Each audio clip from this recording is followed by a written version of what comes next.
Buenas tardes. ¿Cómo andan? ¿Saben qué clase es hoy? La última. Opa, llegó el momento. La última clase de teórico. ¿Está bien? Seguramente haya una clase adicional cerca del parcial, que sea más de consulta, pero ya no de temas nuevos, no de teóricos, sino seguramente venga yo con algunos docentes de práctico a una clase particular. Y es muy probable que usamos este bloque horario, que es el que estaba agendado los miércoles, pero no lo vamos a hacer la semana próxima porque todavía falta para los parciales, lo cual me imagino que no sería tan aprovechada esa clase, así que la vamos a postergar un poquito. A través de EVA después le vamos a avisar cuándo es la clase. Bueno, así que antes de ponernos nostálgicos, de ponernos a llorar todos acá porque termina el curso,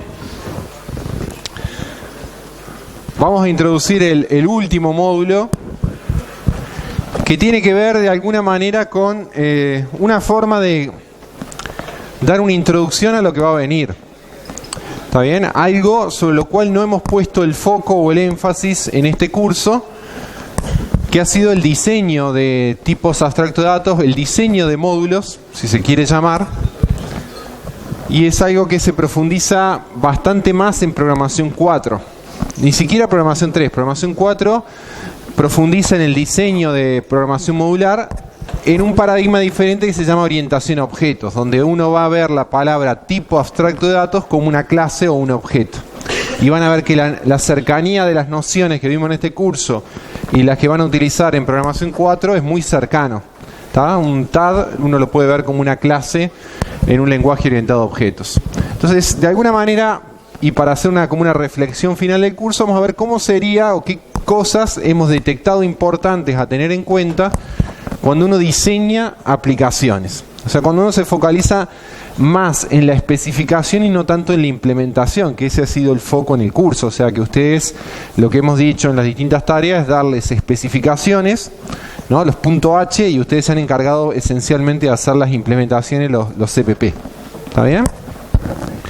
Entonces, este dibujito un poco trata de dar un vistazo muy rápido a tres componentes que son importantes cuando uno diseña sistemas de porte mediano, o sea, sistemas que no son chiquitos, que no se programan solo en un módulo, que necesitan de alguna manera descomponer su complejidad, por ejemplo, en varios módulos, tratando de que la forma de programar esos módulos sea de tal manera que me asegure varias propiedades que cuando vimos introducción a tipo abstracto de datos las declaramos y hoy las vamos a revisar al final del módulo, ¿no? O sea, reusabilidad, mantenibilidad, no sé, ventajas en eficiencia, que si yo cambio algo no tenga que cambiar todo, ese tipo de cosas.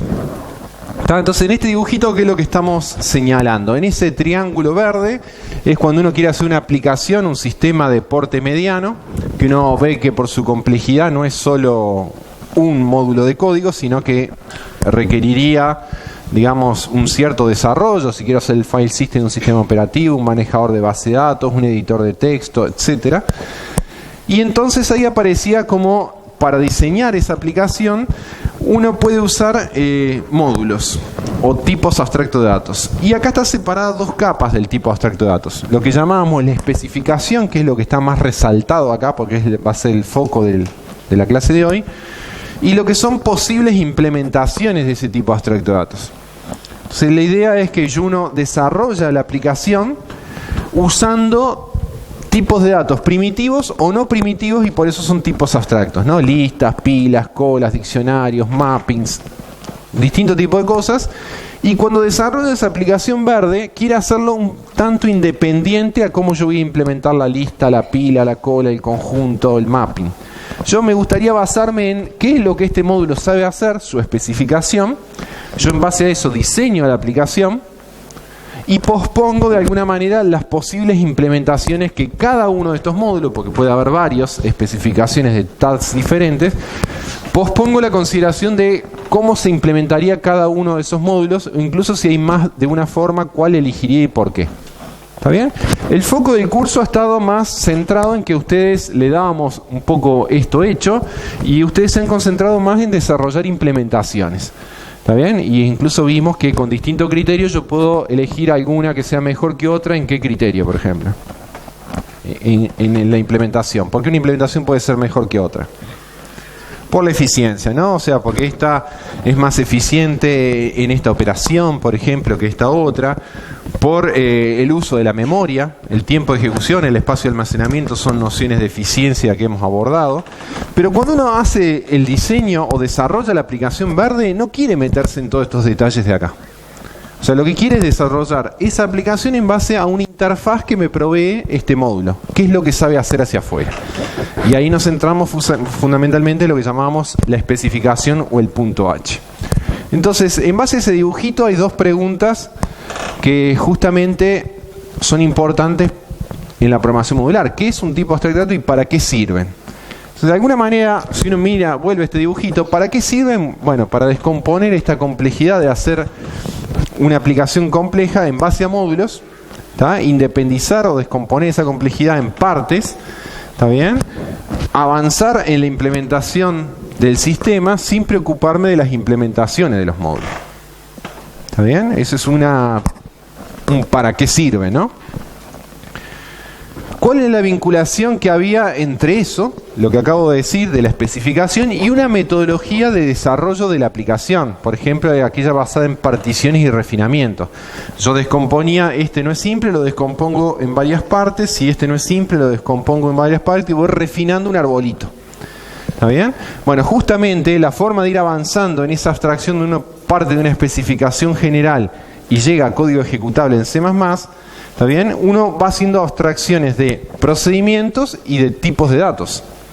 Entonces, esta metodología para ir avanzando es indudable que es muy útil tener los tipos abstractos de datos. No solo ir definiendo operaciones auxiliares, que sería abstracción de procedimientos, sino tipos de datos auxiliares. Y esos son los tipos abstractos. Una pila, una cola, un diccionario, etcétera. O sea que está muy relacionada la programación modular con una metodología que yo uso para programar un sistema. ¿Está bien? Una pregunta que uno se puede hacer acá que diferencia lo que es la primera mitad del curso de la segunda. ¿Está? ¿Qué diferencia hay entre un tipo abstracto de datos y una estructura de datos? ¿Está? ¿Alguna respuesta que tengan? ¿Qué diferencia hay entre un tipo abstracto de datos y una estructura de datos? Una estructura de datos puede ser, un ejemplo, una lista simplemente encadenada, una lista doble encadenada con puntero al inicio y final, un arbolito, un array con un tope. Esos son estructuras de datos. ¿Qué es un tipo abstracto de datos? Es algo mucho más general que eso. Un tipo abstracto de datos lo que separa es qué es lo que hace ese tipo de datos de cómo lo podría llegar a hacer. ¿Está bien? De alguna manera esto es justamente la palabra abstracto, quiere decir que no es primitivo. Las estructuras de datos son primitivas del lenguaje. Yo usando punteros y arreglos armo estructuras.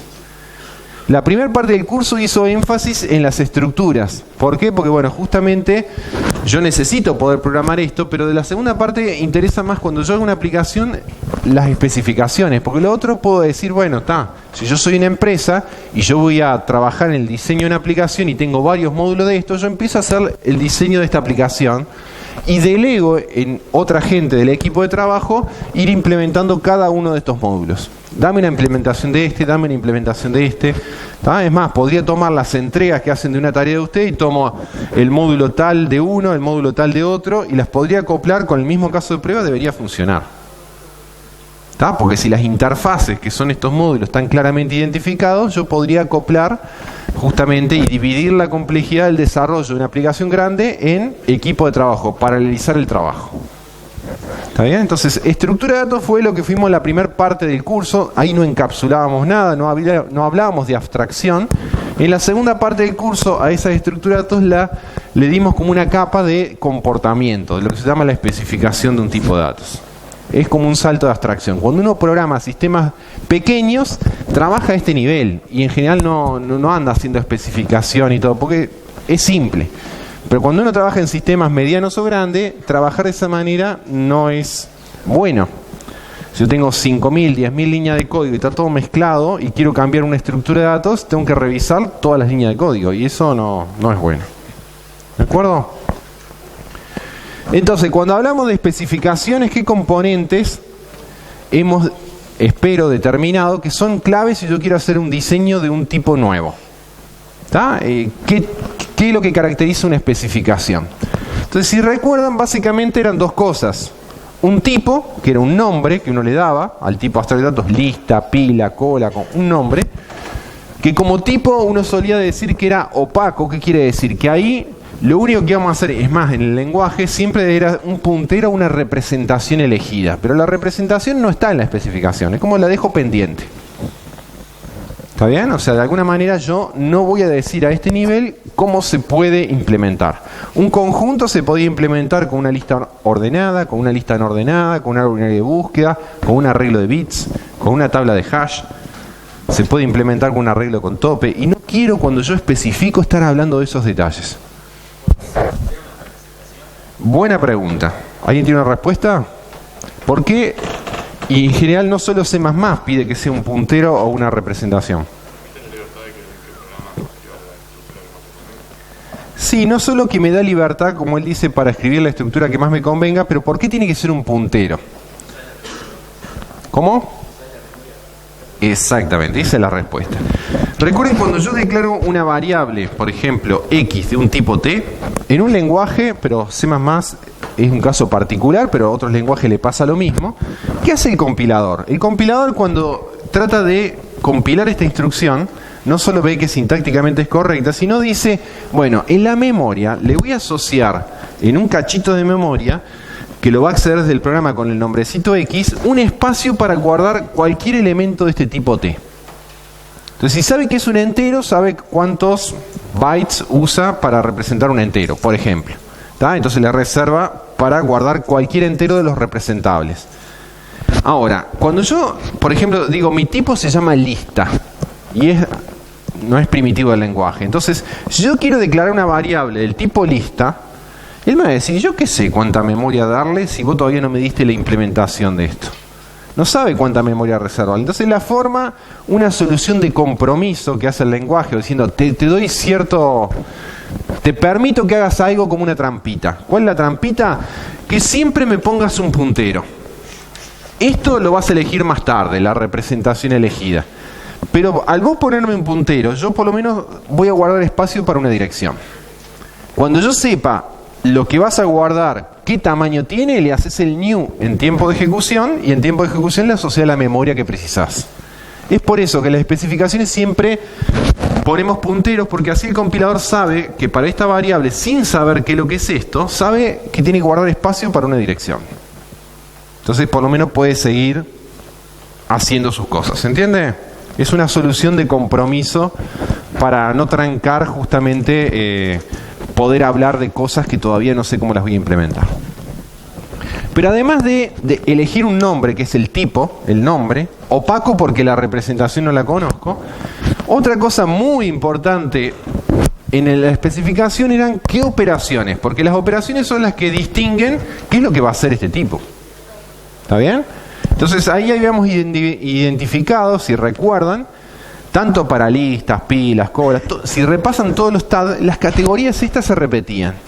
Las que uno se llama operaciones constructoras, que hay un paréntesis de más, las operaciones selectoras y a veces destructoras se suelen poner en la misma categoría o en dos categorías distintas, y los predicados. Entonces, en resumen, ¿qué es lo que permiten las constructoras de un TAD, de una pila, de una cola? ¿Qué operaciones? ¿Cuál es la característica para decir estas son constructoras? ¿Cuál es la función que tienen las constructoras?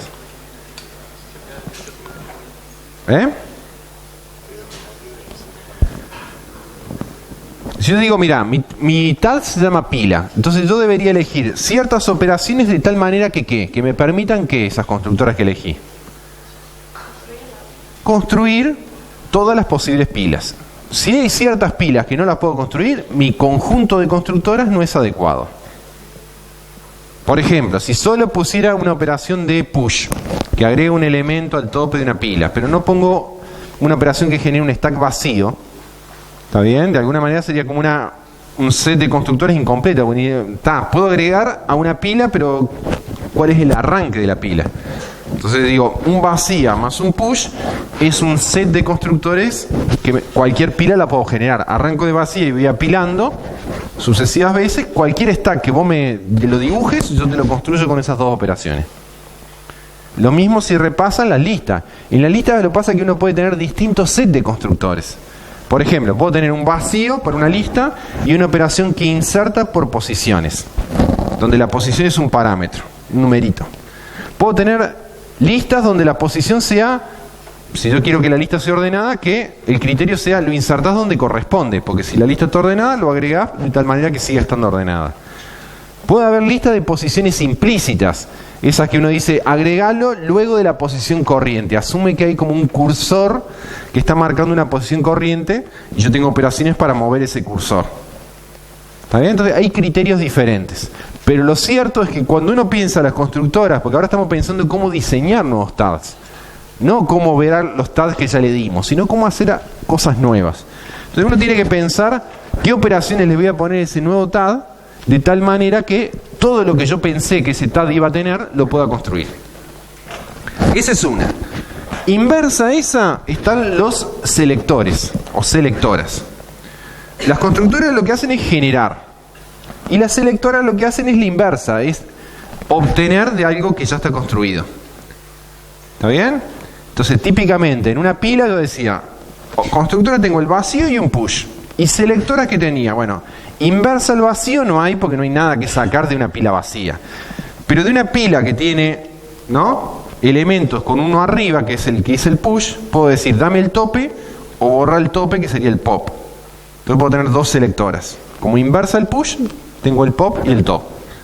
Entonces, las constructoras generan y las selectoras permiten justamente al revés. Si yo quiero recorrer una pila para hacer algo, voy seleccionando, ¿está bien? Y voy obteniendo los datos. En la programación orientada a objetos, los constructores son lo que se llaman los métodos set. Le dan valores a los atributos. Y las selectoras son lo que se llaman los métodos inversos, los get. Dame valores de los atributos hacia afuera. ¿Está? No siempre yo le puedo decir a una pila dame el tope. ¿Por qué? ¿Qué puede pasar? Exacto. Y entonces ahí entran los predicados. Los predicados se usan, básicamente vieron, dos o tres funciones. Uno es cada vez que yo una operación digo, esta operación no siempre se va a poder hacer, tengo que tener un predicado para chequear. Por ejemplo, el tope, digo, no se lo podés aplicar a una pila vacía, entonces tengo que tener un predicado que chequea si una pila es vacía o no. O sea, siempre que tengo una precondición, tengo que tener una operación para chequear eso. ¿Por qué? Exactamente. Como yo no conozco la estructura, no puedo mirar el puntero a ver si... Yo no sé cómo lo va a implementar. Entonces la forma que tengo de manera abstracta, sin conocer cómo se implementa, es preguntarle con un predicado. Entonces, justamente, si yo pongo precondiciones y no tengo los predicados asociados para preguntar, el diseño de ese contrato está mal hecho. ¿Está? Criterios que uno va a tener en cuenta entonces cuando va a especificar. Si pongo precondiciones, tengo que tener predicados para chequear esas precondiciones. ¿Está? Por ejemplo, podría tener una pila que sea acotada. ¿Qué quería decir una pila acotada? Que a lo sumo iba a tener cierta cantidad de elementos. Entonces sería útil tener otro predicado, además del está vacía. Por ejemplo, si llegué a la cota máxima, si está llena. ¿Está? Entonces agregaría otro predicado más al contrato. Y las destructoras, de alguna manera lo que se usa más que todo es para... Uno puede pensar que un pop es un destructor porque borra, pero la destructora está más pensada cuando ya no uso más la pila y la quiero destruir. Entonces es la operación que dice, permite hacer uso eficiente de los recursos, porque dice, bueno, si no va a usar más el stack, libera la memoria que estaba usando. En general la función más importante del destructor es liberar la memoria que estaba usando el TAD. Esto me da una noción de operaciones minimales. Vamos a ver que cualquier TAD, si uno le pone las categorías correctas acá, cualquier otra operación que después se me ocurra, las puedo programar usando estas. Pero estas mínimamente tienen que estar. Porque si no tengo constructora suficiente, o no puedo seleccionar datos, o no puedo preguntar, ya no voy a poder interactuar con ese tipo que, vuelvo a repetir, cuando yo lo especifico, no tengo ni idea cómo se va a implementar. ¿Se entiende? Entonces, ¿qué es lo que ponía para cada una de estas operaciones? Lo que nosotros le dimos en el punto H. Entonces, tomen cualquier operación. En el punto H, ¿qué decía? ¿Qué decía el punto H de cualquier operación?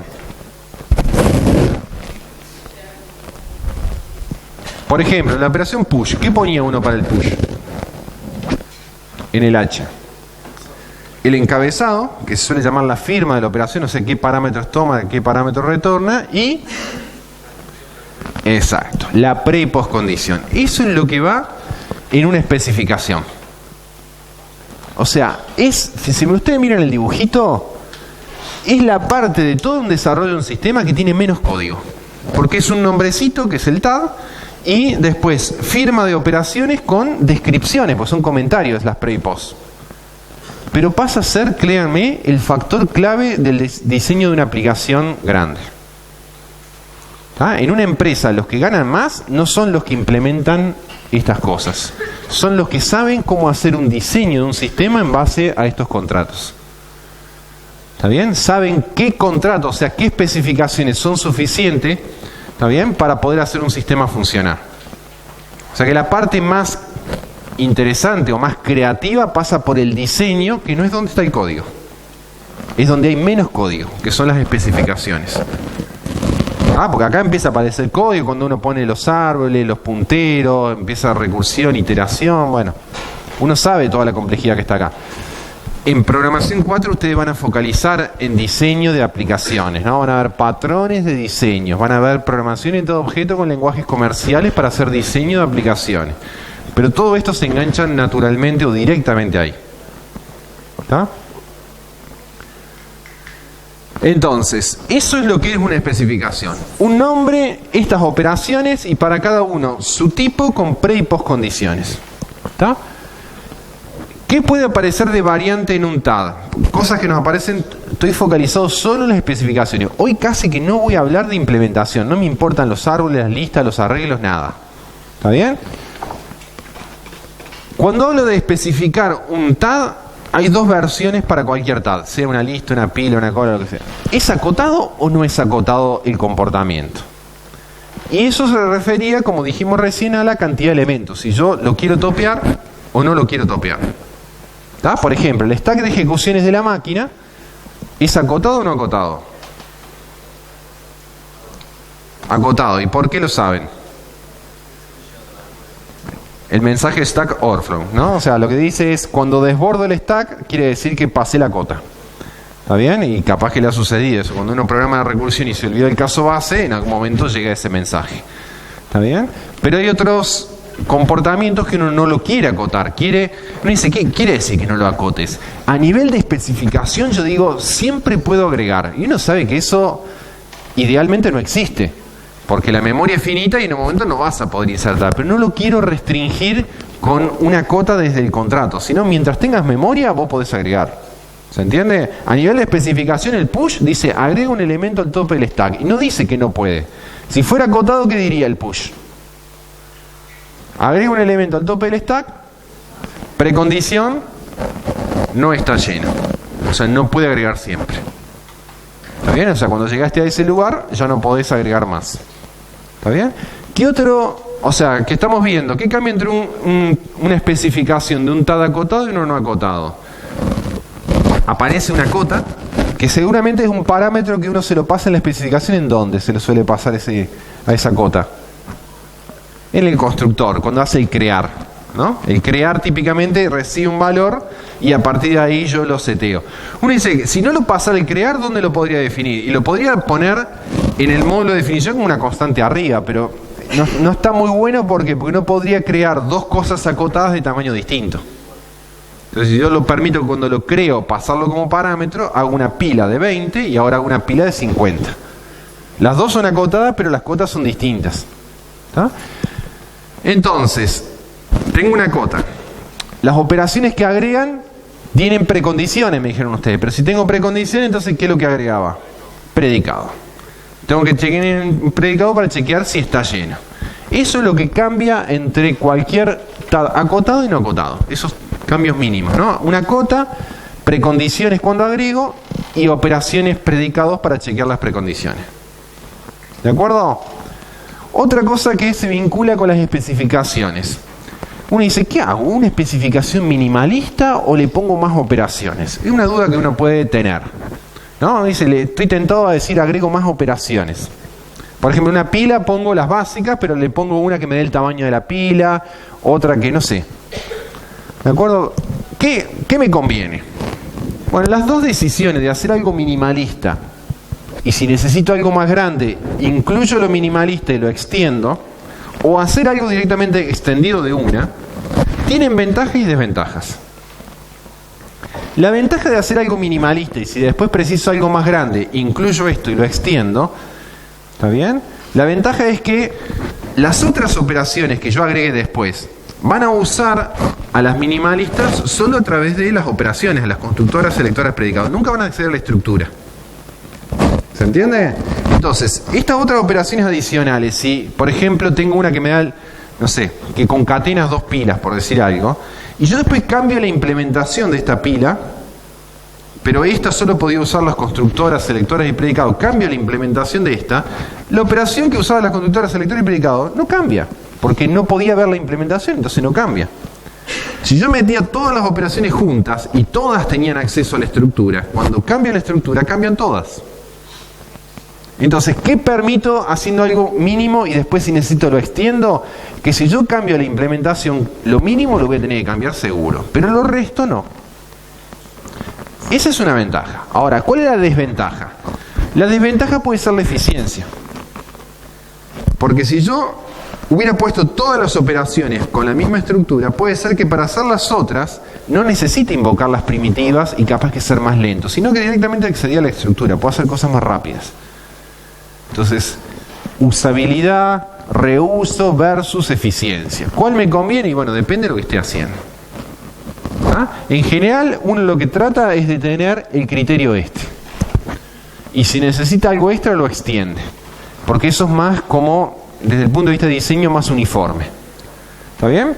Porque uno dice, ¿con qué criterio agrego más operaciones y no agrego otras? Y porque está pensando en una aplicación. Está pensando en resolver ese problema. Pero ¿qué pasa si después dice, mira, me surgió este otro problema? ¿Había algo parecido a esto? Sí, este módulo. Pero miro y dice, pero ahora me gustaría agregar otras operaciones. Entonces lo va a extender. Entonces ya, si lo uso acá, no lo uso acá. Entonces, más vale tener algo básico que sea común y dos extensiones por separado. ¿Se entiende? Bien. Otra cosa que aparece cuando uno especifica, capaz que lo han visto en la firma de los métodos, esto se nota, si lo hago funcional o procedural. ¿Tá? O sea, si la firma de las operaciones, ¿no? el perfil de la operación es un procedimiento o es una función. En general, si todas son funciones o si todas son procedimientos. ¿Está bien? Pros y contras. ¿Tá? Por ejemplo, si yo tengo una lista, ¿qué puedo poner como firma de una operación de una lista? Y podría poner algo así, ¿no? Un void, insertar, ¿no? Que reciba una lista L, ¿no? Donde este es un puntero a la representación, ¿está bien? Y un elemento, supónganse, de tipo TX, ¿está? Y lo que estoy diciendo acá es que yo estoy pensando que voy a insertar un elemento con algún criterio que me lo dirá la poscondición de esta operación en esta lista y va a modificar la lista. Es un procedimiento. La otra sería decir, no, mira, funcional sería este concepto. Dado una lista, te va a dar una nueva lista. Que sería una función. En general, cuando uno habla de listas, de pilas, de colas, el criterio más usado es el procedural. Porque cuando uno escribe cosas funcionales, donde tiene la lista parámetro, la lista resultado, aparece una duda. ¿Cuál es la duda? Tiene que ver con la memoria, pero no es dejar memoria colgada, sino, ¿cuál es la pregunta? Exacto. En particular, si este comparte o no memoria con esta. ¿Está ¿Está bien? O sea, si estoy usando la memoria de esta lista para agregarle un elemento más y es esta nueva lista, o sea que en realidad no son dos listas completamente independientes y comparten el resto de la memoria. Y eso puede ser peligroso, porque puede ser que yo después salga de la función sobre esta lista, borre cosas y se me van a borrar sobre esta también, que era la parámetro. ¿Se entiende? Entonces, cuando uno lo hace procedural, y acá pone un void, esa duda no existe, porque ya no hay una lista parámetro y una lista resultado, es la misma. Ya despejé la duda, yo modifiqué la lista parámetro. ¿Se entiende? Entonces, por lo general, para evitar eso, uno usa procedimientos. Pero la clase pasada que yo me enfermé, ustedes vieron árboles, ¿no? ¿Y vieron la firma de los árboles? Cuando uno, por ejemplo, decía, dame el subárbol izquierdo, ¿no? Una selectora que podía decir, si el árbol no es vacío, dame la raíz, dame el subárbol izquierdo, subárbol derecho, si era binario, ¿no? O sea, si no es vacío, uno tiene este dibujito. Constructora, ¿qué podría decir? Dame un elemento y dado dos árboles, genera un árbol. Si no es un árbol binario de búsqueda, ¿no? Y selectoras podría tener para este dibujito tres operaciones. Dame de un árbol no vacío la raíz, dame de un árbol no vacío el subárbol izquierdo, dame de un árbol no vacío el subárbol derecho. ¿Sí? Pero fíjense, ¿cómo escribiría cualquiera de estas dos? Típicamente, y seguramente en las transparencias estaba así, supónganse que este era el tipo árbol, uno tendría algo así, ¿no? Árbol izquierdo. ¿Qué es lo que hace? Bueno, dado un árbol, me da el subárbol izquierdo, precondición no vacío, ¿no? Y acá típicamente es funcional, no es procedural. Porque si lo hiciera como un procedimiento a esto, diciendo modifica esto, uno diría, pero si lo haces como un procedimiento, entonces de todo este árbol te vas a quedar con este. ¿Y qué pasa con el resto? ¿Lo estás perdiendo? ¿Queda memoria colgada? Entonces, en los árboles es muy común usar las firmas funcionales. Y en los árboles es muy común asumir que las estructuras de retorno comparten memoria con las estructuras parámetros. Por razones de eficiencia, porque si cada vez que dijera su árbol izquierdo me va a duplicar este árbol con memoria nueva, sería muy ineficiente. Cada vez que recorre un árbol tendría que estar duplicando en cada recorrido todos los nodos. Y eso lo haría inmanejable, lo haría inusable, digamos, ¿no? Porque sería muy ineficiente. Entonces, en las estructuras que son arborescentes, sobre todo, uno usa firmas funcionales y asume que la memoria, parámetro y resultado en general se comparte. Y entonces uno es cuidadoso cuando va a destruir esto, porque sabiendo que están enganchadas.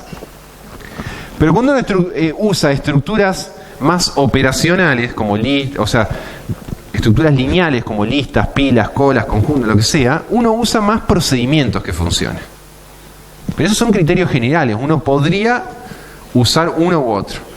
La única cuidado que uno tiene que tener es que si uno usa funciones, tiene que estar diciendo este y este, ¿comparten o no memoria? Esa es la duda que yo les decía.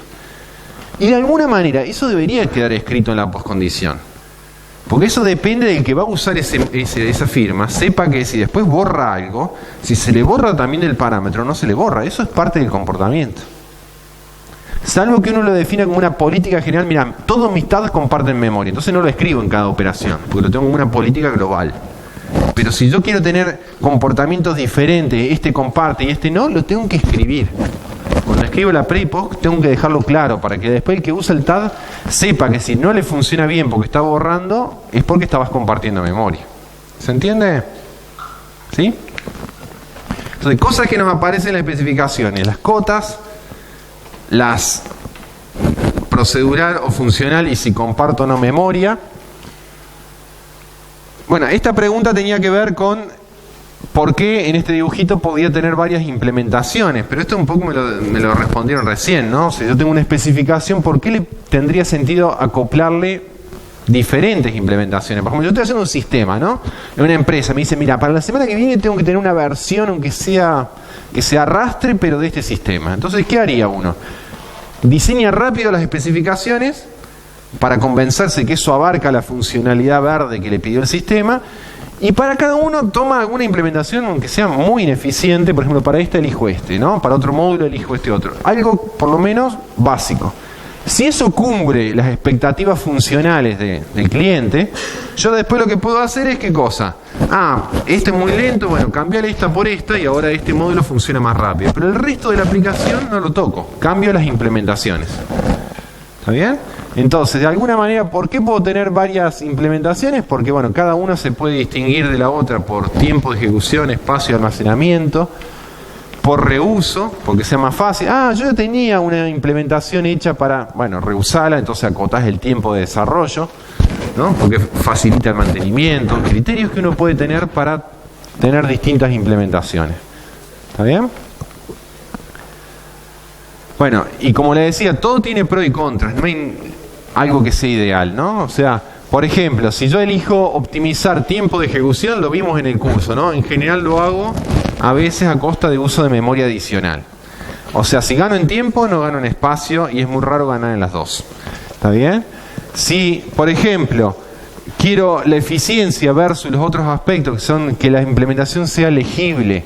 Bueno, las implementaciones más fáciles de entender no son las más eficientes. Entonces elegí, o querés más eficiencia o que sea más fácil de entender. Entonces tengo que empezar a optar. ¿Está bien? Son criterios que uno tiene que tener en cuenta. Había una cosa acá que yo creo que me la salté.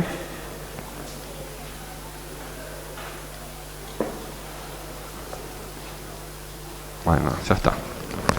Bueno, para ver un poquito estas cosas en funcionamiento, les voy a poner 3 ejemplos. El último práctico del curso, lo que va a tratar de ustedes hacerlo es pensar sobre especificaciones. O sea, olvidarse un poquito de cómo implemento, pero diciendo, a ver, tengo esta realidad, ¿cómo puedo diseñar una especificación que se adapte a esa realidad? Entonces les voy a poner algunos ejemplos simples, pero ejemplos al fin. Supónganse, yo quiero, primer ejemplo, tener un tipo abstracto de datos, llámenlo T, al tipo abstracto de datos para no darle ningún nombre conocido, que sea de cierto tipo genérico, no me importa, son string naturales o una estructura complicada, pero que permita almacenar ese tag a lo sumo K elementos donde se respeta la política LIFO, o sea, el último en ingresar, last in, first out, ¿no? El último en ingresar es el primero en salir, una pila. ¿Está bien? ¿De acuerdo? Fíjense acá que dice que permita almacenar a lo sumo los últimos K elementos ingresados. Entonces uno diría, si uno tratara de ver esto, ¿a qué se parece? Bueno, primero antes de ver a qué se parece de lo conocido, veamos ejemplos de uso de esto. Reales, ¿no? Típicamente se usa en algún sistema operativo el delete and delete de archivos, ¿no? Cuando uno borra un archivo, quiere recuperar un archivo borrado. ¿Está bien? Uno hace delete un archivo, el undelete es como el control Z, ¿no? O sea, permite recuperar el último archivo borrado y por razones de eficiencia solo registra los últimos K borrados, no infinitos borrados. ¿Está bien? Otro ejemplo puede ser, para este tag, puede ser cuando uno quiere mostrar, por ejemplo, viene un editor de texto cuando le pone los últimos archivos que había abierto, como una listita de los últimos 5, ¿no? Los últimos 5 que usaste, que son en general, eso se basa en que uno vuelve a abrir o sigue trabajando sobre los archivos que trabajó recientemente, ¿no? Entonces, de nuevo, le muestra los últimos, por eso se parece una pila, pero los últimos K. Y si modifica un sexto, ¿qué pasa? Aparecen los últimos 5, pero el más viejo de todos se va. O sea, siempre muestra a lo sumo los últimos K, ¿no? El control Z, ¿no? El deshacer, rehacer, funciona también con esta política y no tiene una memoria ilimitada. De nuevo, aparece un K. Pero actúa como esa política de pila. Entonces la pregunta es, ahora sí, ¿en qué se parece esto de los tags que hemos visto? Y uno dice, ¿a una qué? Pila. ¿Es una pila? Bueno, vamos a ver si es una pila y qué tan parecido, qué tan diferente es una pila. Y si es una pila, ¿es una pila acotada o no acotada? Parece que estoy haciendo preguntas muy obvias, pero van a ver que tienen trampitas. Uno dice, mira, tenés K, una estructura lineal donde guardás a lo sumo los últimos K. Cada vez que vos, de alguna manera, guardás algo acá, supónganse que lo guardo acá arriba, y quiero recuperar el último, ya sea en el sistema de undelete o en el sistema de los archivos recientemente modificados, uno obtendría esto. Entonces, ese dibujito era un stack. Si miran el TAD stack que vimos, cuando uno inserta y saca por el mismo extremo, eso es una pila. Pero, ¿qué puede pasar? Y lo que puede pasar es que yo, para ciertas operaciones de esta, que agrego, puede ser que esté lleno. Que ya tenga acá. ¿Y qué pasaría en ese caso para respetar lo que dice ahí? Claro, me tengo que registrar los últimos K. No es que tengo que prohibir un nuevo ingreso. O sea, yo tenía 5, ¿no? Mi K es 5. Voy a insertar un sexto que... Entonces, ¿qué tengo que hacer? Acordarme del que voy a insertar y de los 5 que tenía, ¿cuál? De los 4 más nuevos. Entonces se va el más viejo. Cuando llego a que esta inserción hace que esto está lleno, el más viejo se tiene que ir. ¿A qué se parece esto? ¿A qué se parece esto? Una jeringa, ¿no? ¿A qué se parece esto? Y si uno mira este extremo, se parece una pila. Y si uno mira esta inserción con este egreso, se parece ¿a qué? A una cola. Que podemos llamar pila cola. Para decir algo, ¿no? Para darle un nombre, una pila cola. ¿Es acotado o no acotado? Si era acotado, en el sentido tradicional, ¿qué es lo que diferenciaba? Lo dije recién, un TAD acotado y uno no acotado. Que hay un K, que lo tengo, pero además, ¿qué pasaba cuando yo insertaba y... ¿Qué ponía uno en la operación de inserción? Precondición, no podéis insertar si está lleno. Y acá sí puedo insertar si está lleno. O sea, no es un acotado tradicional. Yo siempre voy a poder agregar. Lo que pasa es que no voy a recordar todo lo que inserté. Entonces, en ese sentido, es acotado porque no voy a tener más de K. Pero no es acotado en el sentido tradicional que tengo precondiciones. Siempre puedo insertar. ¿Se entiende? Tampoco tiene sentido entonces decir que es no acotado, porque no estoy registrando todo. Entonces es un híbrido entre acotado y no acotado. Un híbrido entre una pila y una cola. ¿Se entiende? Entonces, de nuevo, esto es una variante de cosas que vimos. Obviamente, uno ve los TAD fundamentales en el curso, pero después la realidad a veces son pequeñas variantes de. Entonces la pregunta sería, ¿cómo especificaría esto, esta variante de pila-cola, si yo tuviera que ahora escribir un módulo de especificación? Supónganse que tomo la especificación del stack. La pregunta es, ¿dónde cambia? ¿Qué voy a cambiar de la especificación del stack? ¿El vacío va a cambiar? ¿La que crea la estructura vacía? No, copio la misma que estaba en el stack y digo, para esta me sirve. Voy ahora a ¿cuál? Al push. ¿Qué decía? Agrego un elemento al tope de un stack. ¿La copio tal cual? ¿La copio? Bueno, ¿y qué digo? Exacto, entonces digo, agrega el elemento al tope del stack y si estaba lleno, elimina el más viejo. Una cosa así. Si acá solo se va a acordar de los últimos K, ya de los otros no se va a acordar más. No, pero pensalo en genérico, ¿no? O sea, solo registra los últimos K. Entonces, si agrego uno y ya tengo los últimos K, el K más uno ya no se va a acordar más. Voy a decir si lo borro lógico físicamente es la cuestión, pero eso es de implementación.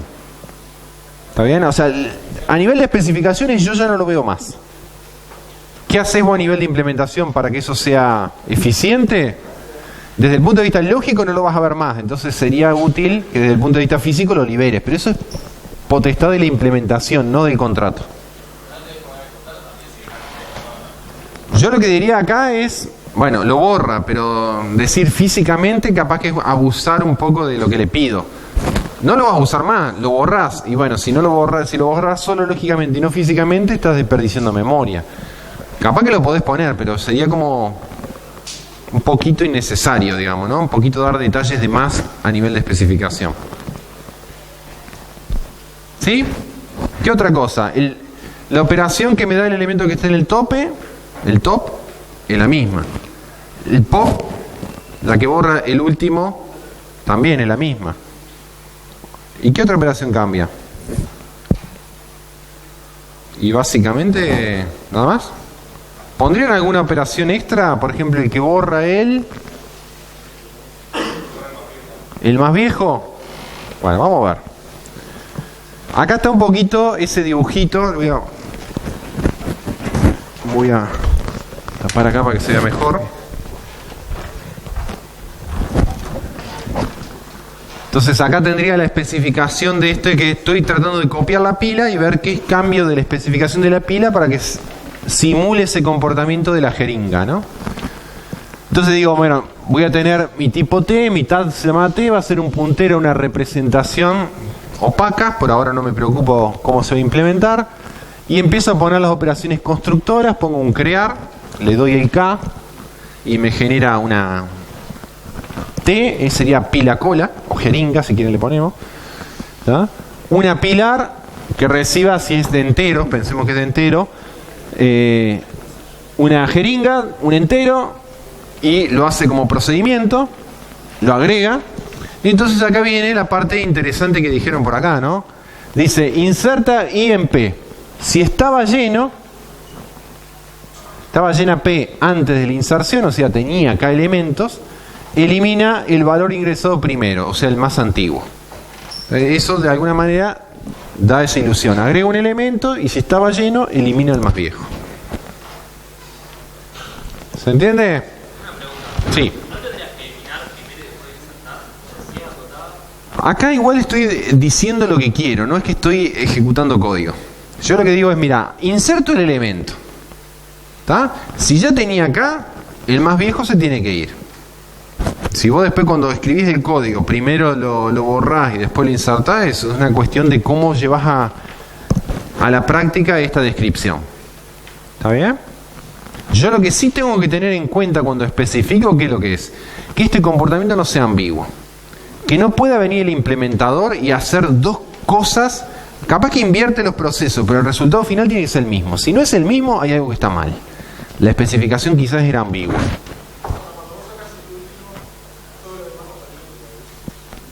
A nivel de implementación quizás que sí, pero esto dice, mira, yo quiero que haga eso. Recuerden que la especificación dice, yo qué es lo que quiero que pase, no cómo quiero que pase. Eso es la implementación. Eso es lo que han trabajado en todo el curso ustedes. Han implementado este tipo de cosas.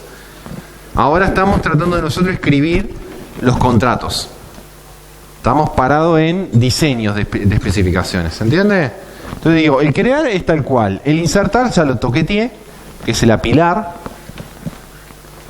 Las dos selectoras podrían quedar igual. El tope y el desapilar, o el no, dame el tope y el pop, que devuelven, precondición que no sea vacía, devuelve el último ingresado. ¿Está bien? Fíjense que cuando yo hablo del stack, no digo lo inserta al tope del stack, no hablo de un extremo, sino cuando digo lo inserta, digo inserta IMP, no digo dónde. Entonces digo, cuando voy a sacar, ¿cómo sé si no dije nada donde lo insertaba, cómo sé cuál es el correcto de sacar? Entonces lo que dice acá, el selector es, devuelve el tope de P, es decir, el último ingresado. No importa dónde le agregaste, pero es el último que ingresaste, ese es el que se tiene que ir. O sea, hago explícita la política LIFO, ¿no? El último que ingresó es el primero que sale. ¿No? El desapilar también, bueno, como tengo una cota de K, está bueno no solo preguntar si está vacía, sino si está llena, y un destructor para liberar la memoria que usa la pila. O sea, podría ser ese, ¿no? El nuevo contrato de el módulo jeringa, ¿no? O pila cola. ¿Sí? Y acá viene, lo dijeron, y yo lo asenté acá en la respuesta a la pregunta esa que dijeron, ¿no? ¿Sería adecuado agregar una operación para eliminar el elemento más antiguo? O sea, el que implementa este comportamiento de la jeringa, digamos. ¿Lo pondría a nivel de especificación?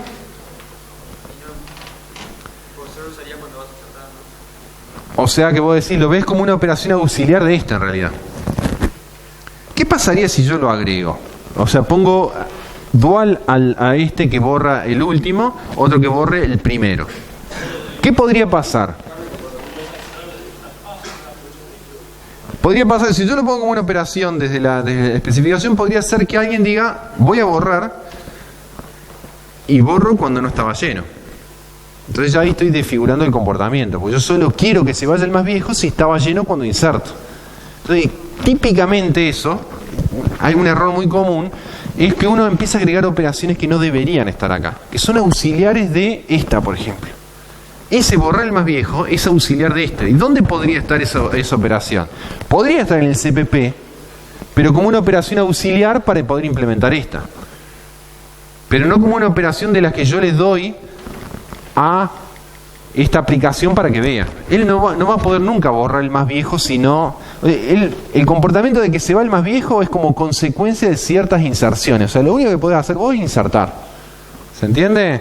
Si yo le permito el otro, le podría permitir que borre el más viejo cuando no está lleno. Entonces el comportamiento cambia. ¿Está bien? Estoy abriéndole posibilidades de hacer algo que no es lo que yo quería. Ese tipo de cosas son las que uno tiene que estar pensando cuando especifica.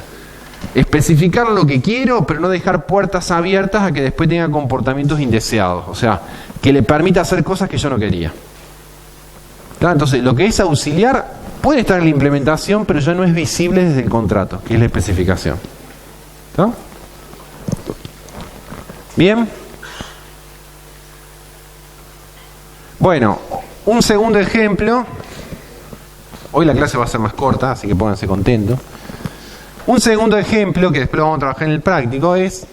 Les puse acá un ejemplo donde uno puede ver variantes también, ¿no? Típicamente uno dice, mirá, quiero modelar los trabajos enviados a una cola de una impresora. El modelo más simple para decir es usar el TAD cola que vimos en el curso. ¿Está? Y sí, puede ser que yo lo modele a eso como una cola tradicional,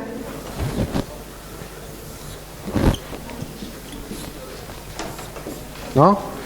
Cola impresora. ¿Está? La puedo ver como este comportamiento de acá. Pero típicamente uno diría, bueno, pero una cola de una impresora, uno tiene funcionalidades extra a una cola tradicional. Por ejemplo, cuando uno quiere, ¿qué cosa? Cancelar un trabajo, ¿no? Se da cuenta que mandó 2 veces el mismo archivo. Entonces, para no gastar tanto papel, va y tacha una ocurrencia. O sea, borra un elemento en un punto de la cola. Entonces, no tengo solamente borrar el primero al que le toque el turno, sino puedo cancelar, borrar en el medio. ¿Se entiende? Entonces uno diría, bueno, tomo la especificación de la cola y agrego una operación borrar un elemento X. O borrar el elemento y le paso una posición capaz. Porque si yo como manejador, ¿no?, de una cola de impresora puedo ver las posiciones de los trabajos, podría ser entonces que ese borrar se base en posiciones. Borrame el trabajo 5. Siempre y cuando sea mío, ¿no? O sea, no le estoy borrando el trabajo a otro. ¿Está? Podría ser que mi cola de impresora se basara en prioridades, o sea que la impresora no atiende por orden de llegada, sino que atiende por prioridades. Entonces, de nuevo, ¿cómo adaptaría el contrato de la impresora si ahora mi impresora trabaja con prioridades? Entonces podría decir, mira, empiezo una cola vacía como constructora, agrego un elemento, no digo dónde, y cuando voy a sacar un elemento, o sea, voy a atender la selectora, que sería el más prioritario, puede ser el máximo, mínimo, el más prioritario, digamos, ¿no? Y borrar el más prioritario. Y uno diría, ¿y qué pasa si las prioridades son iguales? Bueno, todo eso lo tengo que decir justamente cuando yo especifico. Si yo me bajara en prioridades, diría, mira, doy una operación, dice, te devuelve de una cola no vacía, precondición, el elemento más prioritario. Si hay 2 de igual prioridad máxima, te da, por ejemplo, el más antiguo. Todo eso debería quedar escrito para el que vaya a implementarlo y el que use esa operación sepa cuál es el comportamiento que se va a dar. No puede estar ese comportamiento supeditado a sorpresas. Bueno, sorprendeme, a ver qué es lo que pasa, ¿no? No, porque eso genera ambigüedad justamente en el funcionamiento. Una función, entonces, muy importante de una especificación es que ese pre- y postcondiciones no sean ambiguos. Por eso en muchos lenguajes, o cuando uno hace aplicaciones críticas, no ha sido el caso de este curso, para no matarlos, ¿está bien? Porque están haciendo este curso en paralelo con lógica, uno escribe a veces las pre- y postcondiciones usando el lenguaje matemático. Por ejemplo, lógica o lógicas de alto orden. Cuando el sistema es crítico, ¿por qué? Porque yo después quisiera demostrar propiedades. Y sobre un texto en español no puedo demostrar si esto es ambiguo o no. pero si sobre una fórmula lógica uno puede hacer una demostración para ver si tal cosa vale o no vale. ¿Está bien? Es la forma de alguna manera chequear de que esto se deduce que siempre va a ocurrir. ¿Cómo ustedes saben que algo, de alguna manera, una operación está bien o está mal? Cuando uno pone este contrato y después la implementa, ¿qué hacen los docentes para saber si uno hizo bien o mal eso? Los testing. ¿Tá? El testing es una forma muy usada en la ingeniería de software, muy usada en el medio, para chequear si las aplicaciones cumplen o no sus contratos. O sea, lo que esperaban que hiciera. Pero para sistemas críticos eso no es suficiente. O sea, si uno quiere imponer sistemas, ¿no?, de acreditación, de transacciones bancarias, lo que sea, te dice, no, testing no me alcanza. Para pasar la norma ISO no sé qué, tenés que tener una prueba formal de que tu código soporta estas propiedades. Entonces tengo que formalizar, probar propiedades. En la carrera hay un docente excelente que dicta cursos de este tipo, ¿está? Yo. ¿Está bien? Que usamos ese tipo de herramientas para verificar en aplicaciones críticas de seguridad. ¿Está bien? Entonces usamos herramientas, ¿está bien?, que usa la industria para verificar propiedades y extraer código seguro de una aplicación. Dispositivos móviles, plataformas de virtualización. ¿No? Ahora estamos trabajando mucho con Android. ¿Está bien? Haciendo pruebas de seguridad con Android. ¿Está bien? Eso para que ustedes vean que esto, que hasta ahora parece algo como artificial, como decorativo, una pre o post condiciones, si no dice lo que quiero, es la forma, digamos, más fácil de hacer que esta aplicación haga cualquier cosa. Es por eso que vuelvo a decir, esto es la clave. Es como el corazón, porque actúa de nexo entre estas dos. Si yo escribo mal esto, el que vaya a implementarlo hace cualquier cosa. Si escribo mal esto, el que esté usando la aplicación puede tener comportamientos que él cree que son una cosa y son otro. Entonces, esto es justamente el vínculo entre esto, por eso se llama a veces contrato, ¿no? Este es el contrato entre los implementadores y los diseñadores o usuarios de aplicaciones.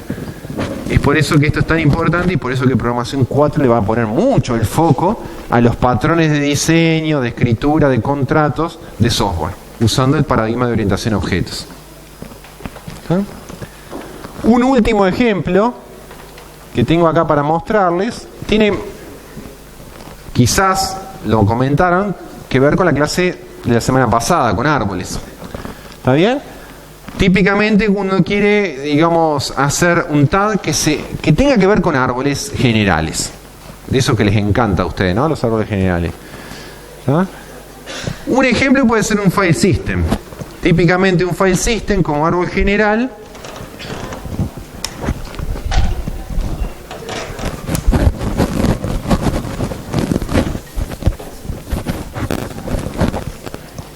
uno tiene una carpeta que suele ser la carpeta raíz y después tiene subcarpetas o directorios, ¿no? Directorio 1, directorio 2, directorio N, y después puede tener subcarpetas, ¿no? Directorio 1.1, directorio 1N, vamos a poner el K acá para no repetir, y puede ir armando así este tipo de estructuras, ¿no? La forma de estructurar muchas veces las carpetas en un disco, ¿no?, persistente, muchas veces usando árboles de este tipo. ¿De acuerdo? Entonces, uno dice, ¿cómo especifico? Y después, ¿cómo implemento? Sería otra historia. Pero a mí me interesa cómo especifico este tipo de cosas. Entonces vamos a jugar, como último ejemplo, con variantes de este dibujito. ¿Está? Entonces, típicamente uno diría, mira, voy a hacer una constructora. Entonces, pongamos la idea, insertar. Vamos a tomar como operación distinguida para charlar la inserción. ¿Dónde inserto si quiero agregar una carpeta o un directorio en este dibujito? ¿Qué tiene que decir el insertar? En palabras, ¿no? No el código. En palabras.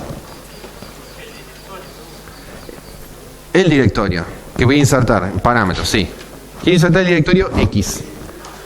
En este árbol, le pregunto, ¿y dónde? ¿En dónde lo voy a insertar? O sea, uno diría, voy a insertar X en un, llamémoslo A, esto, el árbol, ¿no? Insertar, suponete, el directorio X en A. La pregunta es, a ver, cierro ahí, después vemos si hace falta o hace falta algún parámetro más. Dice, ¿y dónde agrega X en A? ¿Dónde se da? O sea, sorprendeme, no. O sea, no puede ser agregarlo donde quieras. Porque, ¿qué le podría decir? Dirección, pero si es una dirección, de nuevo, acordate que estoy a nivel de especificación. Yo no sé cómo esto se va a implementar. Seguramente sea con punteros, pero vos no lo ves en la especificación. Bueno, ¿y qué sería un recorrido? ¿Cómo se suelen llamar esas?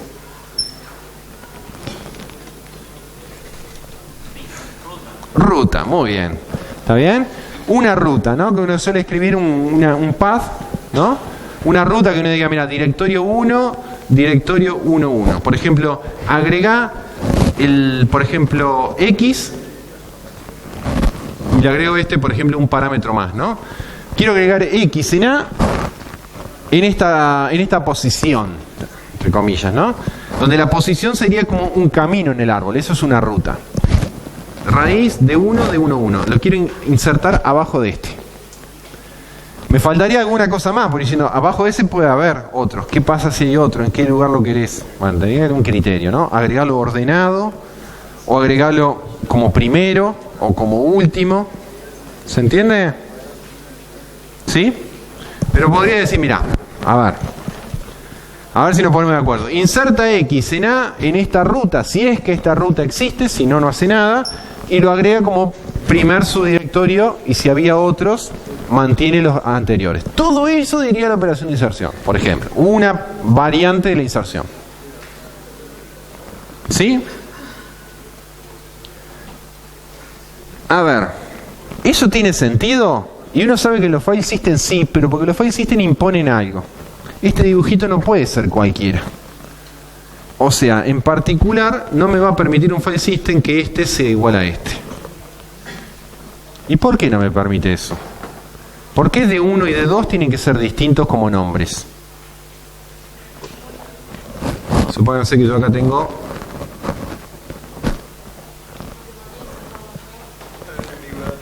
Podría haber ambigüedad. Si de 1 es igual a de 2, se llaman los dos programación 2. Cuando yo escribo esta ruta, no sabría si venir por acá o venir por acá, porque raíz de 1, raíz, si esto se llama de 1, entonces tendría ambigüedad dónde quería, si hay varios. Entonces la forma de lo que hacen los árboles, y ustedes lo habrán notado, cuando tengo una carpeta, un directorio, no puedo crear dos subcarpetas con el mismo nombre. O sea, los hermanos no pueden tener el mismo nombre. Hermanos, ¿por qué? Porque este tiene que ser distinto a este, pero este puede llamarse igual que este. Estos no son hermanos, son primos, digamos, ¿no? ¿De acuerdo? Pero hermanos no puede haber igual. Si no hay hermanos iguales, ¿qué me garantiza eso? Que cualquier ruta es única. O sea, cuando yo vengo avanzando con las barritas, como si este nombre está una sola vez, yo no tengo ambigüedad de qué camino seguir. ¿Se entiende? Eso me da precisión. Puede ser que la ruta no exista, que me da un path inválido. Pero si es válido, es un solo lugar en el árbol. Entonces eso evita la ambigüedad de dónde querés insertar. ¿Se entiende? ¿Sí? Supónganse que vamos a generar un nuevo file system y lo ponemos al mercado. ¿Qué podría ser un file system piola? A ver si los convenzo que es piola y lo patentamos. ¿Está bien? A la gente no le gusta las rutas, escribir las barritas, estar preguntando por las barritas y toda la historia. Entonces hagamos un file system que no tenga rutas. Entonces vamos a hacer, ya que este file system pide que no haya dos hermanos iguales, nuestro file system va a decir ningún directorio se repite. En ese dibujo no hay dos nombres iguales, o sea, esto no sería válido.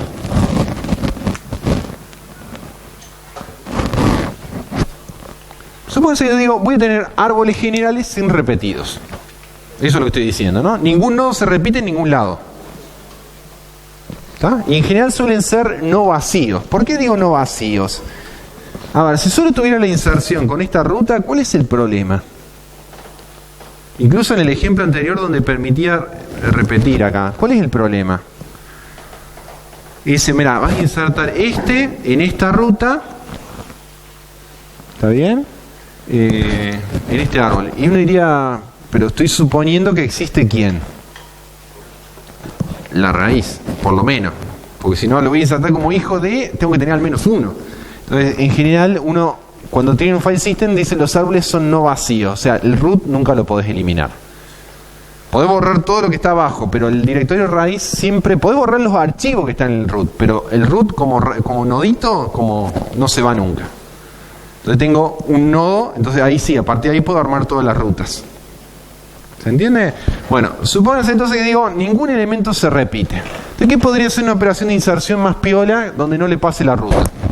¿Qué le podría decir? Inserta este elemento, y ¿cómo le diría en cualquier lugar que se me ocurra? A ver, ¿qué parámetro le pondría? Inserta este, ¿en dónde?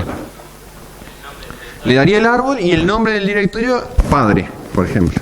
Mira, quiero insertar a X en A como hijo de Z. Entonces diría, quiero insertar este como hijo de este. Entonces Z, si está en el árbol, está en un solo lugar, porque no hay repetido. Por ejemplo, dice, mira, este es Z.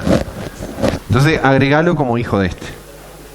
¿Qué ventajas tendría? Que el usuario diría, mira, quiero agregar una subcarpeta de programación 2 y no tiene que poner ruta. Entonces dice, bárbaro, yo no tengo que trabajar con rutas. Si quiero borrar, tampoco. Digo, quiero borrar programación 2. ¿Está bien? Y cuando borro, si está, borra. Si no está, no hace nada. Bien. ¿Cuáles son las desventajas? Sería, porque si lo patentamos... Bueno, alguno lo puede comprar, Va a demorar en encontrarlo, porque cada búsqueda la tiene que hacer en todo el árbol. Esa es una desventaja. Mientras que acá, este tipo de rutas me conduce por un único camino. No tengo que recorrer después otros caminos para saber si esta ruta está o no está. Y otra desventaja puede ser en usabilidad. Uno dice, no tenés que escribir rutas, pero tenés que visualizar qué. Y que no haya nombres repetidos. Entonces, por ejemplo, si uno tiene varias asignaturas, ¿no? Programación 2 y lógica, bueno, y quiere tener la subcarpeta teóricos de cada una, uno le tiene que llamar teóricos P2 y otro es teórico lógica, pero no le puedo poner teórico y teórico. Bueno, no me va a dejar. Entonces tengo que siempre estar como inventando nombres nuevos. ¿Está bien? Pero eso podría ser una variante. ¿Por qué le digo todas estas cosas? Porque eso me llevaría a especificaciones distintas, donde uno impone a esa realidad algo distinto. Por ejemplo, en la primera, que no hubiera dos hermanos iguales, para hablar de este tipo de rutas. En la que dije recién sería que ningún elemento se repite. Entonces ahí ni siquiera hace falta que yo le pase como parámetros rutas en las operaciones de insertar o de borrar. Eso hace que cambie la firma de la operación, pero también lo que escribo como pre y post. ¿Se entiende? Bueno, en este último módulo del curso, lo que vamos a trabajar a nivel de práctica son ejemplos de este tipo. O sea, uno escriba especificaciones, ¿tá? Y con variantes, y tratar de ver si eso contempla la realidad, pero no deja abiertas puertas a cosas que, comportamientos indeseados, como le mostraba recién en la pila cola, cuando uno podía borrar el último y no estaba lleno. ¿Se entiende? ¿Sí? Entonces, en esta última parte del curso ustedes van a trabajar un poquito más con eso. Y para ir cerrando, ¿está bien? Algo que hemos usado mucho en esta última parte del curso, donde obviamente la noción de tipo abstracto de datos ha sido clave para el diseño de aplicaciones de porte mediano grande, ha sido esta palabrita, abstracción. Cuando uno quiere pasar de programar aplicaciones chicas a aplicaciones grandes, el concepto fundamental es lograr organizarse y abstraer. Y abstraer, fíjense que ha tenido para nosotros, si uno lo trata de ver a lo largo del curso, dos impactos o dos significados distintos. Uno más de definición y otro más de forma de proceder. La primera, ¿qué es lo que es abstracción? Fundamentalmente es ignorar detalles. Eso es abstraerse.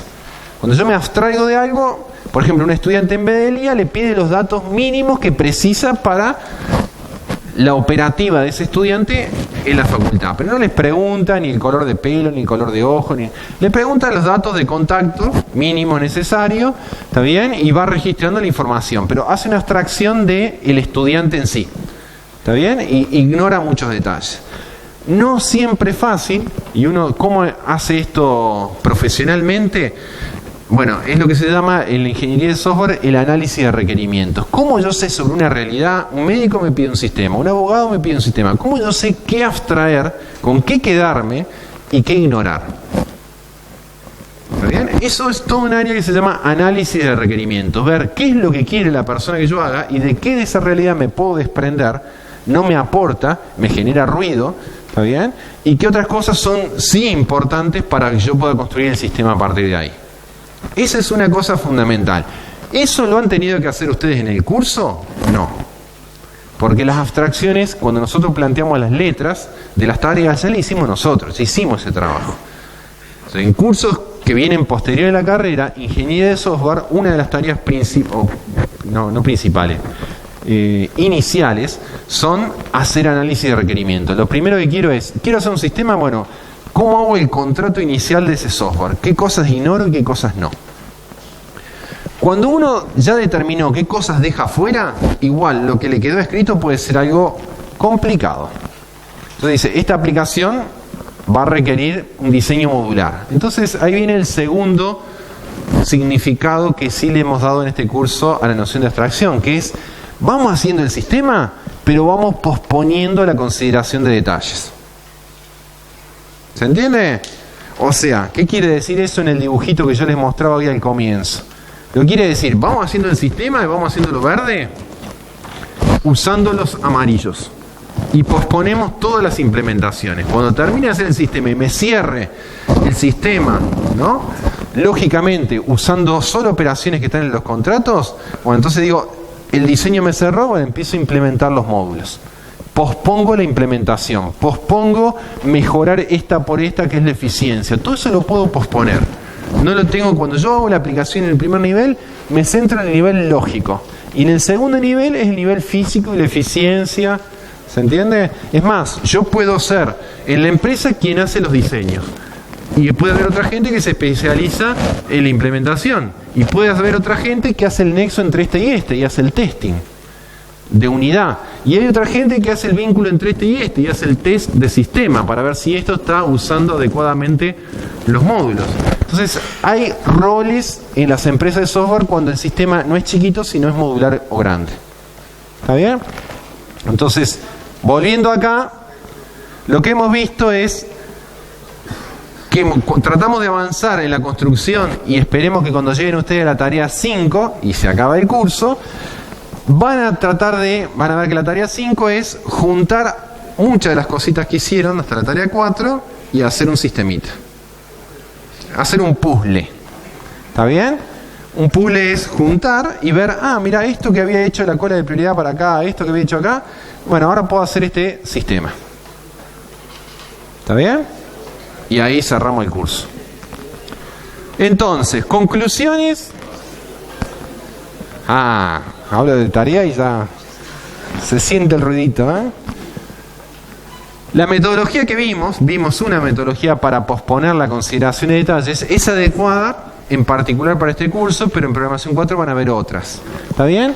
Permite especificar esa metodología tipos abstractos de datos durante el desarrollo. En la tarea 5 les va a quedar claro el mecanismo que seguimos y qué hubiera sido de diferente si yo les pido la tarea 5 sin haberles pedido a las anteriores. Uno tendría que haber hecho todo ese diseño a pulmón. Acá de alguna manera va a decir, por eso me hiciste hacer esto, por eso me hiciste hacer esto, entonces lo junto y ahora tengo esto. ¿Está bien? O sea, lo llevamos por el camino de ya hicimos el diseño. ¿De acuerdo? Que uno separe las especificaciones y las implementaciones tiene las ventajas que dijimos, ¿no? O sea, hace que la parte verde del triángulo, use los módulos a saber de las operaciones, pero no sabiendo cómo están implementadas, pospongo la consideración de la implementación. Y ventajas, esta listita, recuerdan cuando yo di la introducción a tipo abstracto de datos, yo le dije, se las voy a dar ahora y se las voy a leer. Y después cuando termine el curso se las voy a volver a leer. A ver si empezamos a ver que me parece que sí. Es adecuada este tipo de metodología para sistemas modulares. O sea, cuando tengo más de un módulo, si es para un solo módulo, uno no pone todo este tipo de infraestructura para hacer un sistema que lo pueda hacer solamente en un main, ¿no? Entonces es adecuado para sistemas no triviales. Separar para cada módulo la especificación de la implementación, ¿qué ventajas tiene? Lo hace al sistema más legible. ¿Por qué lo hace más legible? Si yo quiero entender un sistema, ¿no? Y mi sistema es este, el verde. Yo para entender todo el sistema, ¿de qué me puedo desprender? Ni siquiera leer para entender lo que hace. ¿Qué no haría falta que yo haga? ¿Qué no haría falta que lea? El código. Yo leo la aplicación y cada vez que dice, está usando una inserción en una pila, miro, ¿qué hace la inserción en una pila? Leo su pre y post. No sé qué, un árbol, inserta en un árbol. ¿Qué hace la inserción en un árbol? Pero todo esto lo puedo omitir. O sea, para entender un código, para comprender un código, para que alguien haga el testing de un sistema, no hace falta que mire las implementaciones, que es la parte más voluminosa del código. Entonces, entender un código, si está estructurado de esta manera, es mucho más simple. ¿Está bien? No solo que es más simple de leer o de entender, sino que lo hace más fácil de mantener, si yo quiero cambiar una implementación por otra, de verificar y probar que es correcto. Uno diría, ¿cómo veo que este módulo satisface esta especificación? En la parte verde uso 10 especificaciones, pero ¿cómo miro que este módulo satisface esta especificación? ¿Qué es lo que hacen los docentes del laboratorio? Toman cada módulo que le dimos el punto H y ya tienen hechos los casos de prueba, sin saber cómo lo van a implementar ustedes. Entonces hacen los tests de cada unidad. Y en la tarea 5 vamos a hacer un test de todo el sistema. ¿Está bien? Entonces tengo test de unidad y test de sistema. Algo que se va a profundizar en ingeniería de software, pero acá ya hicieron un camino. ¿Está bien? O sea, puedo verificar y probar que es correcto modularmente. No es que lo chequeo todo al final. ¿Está? Lo hace el sistema, como decía, más extensible. Yo lo puedo ir extendiendo por módulos, ¿no? Hago la parte básica y después hago módulos extendidos que incorporan lo que dije hace un rato de los TADS. Me puedo independizar del tiempo y el espacio de almacenamiento cuando yo hago una primera versión del sistema, con lo cual eso se usa mucho, por ejemplo, en la prototipación de software. Todas las empresas de software, cuando hacen su primer prototipo de sistema para convencer al cliente de que la funcionalidad es la que él está esperando, no lo hace con las mejores implementaciones, con las mejores interfaces. Lo hace de manera de dar una respuesta rápida. Si eso convence, empiezo a mejorar la eficiencia y mejoro también la interfaz. Pero lo voy haciendo sin tirar y empezar de nuevo, sino cambiando los módulos de implementación. Porque ya el diseño fue aprobado de alguna manera. Cuando me dice, ok, es la funcionalidad que yo quería, empiezo a iterar y voy sacando versiones cada vez mejoradas de lo que tenía antes. ¿De acuerdo? Bueno. No puse fin, pero fin. Bueno, gente.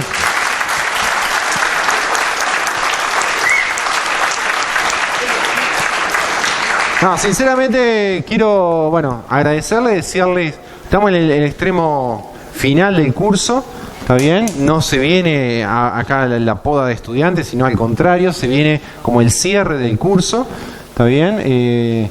Ahora van a tener una semana, seguramente se van a concentrar un poquito más en el práctico, que cierra la semana que viene, después va a haber consultas y las tareas finales. ¿Está bien? Bueno, esperemos que el curso les haya gustado. Es un puente entre programación 3 y programación 4. Algunas cosas las van a ver en programación 3, estas cosas que mostré hoy se van a ver más en programación 4. ¿Está? Usando el paradigma de objetos, pero básicamente es lo mismo. Bueno, mucha suerte de acá hasta el final.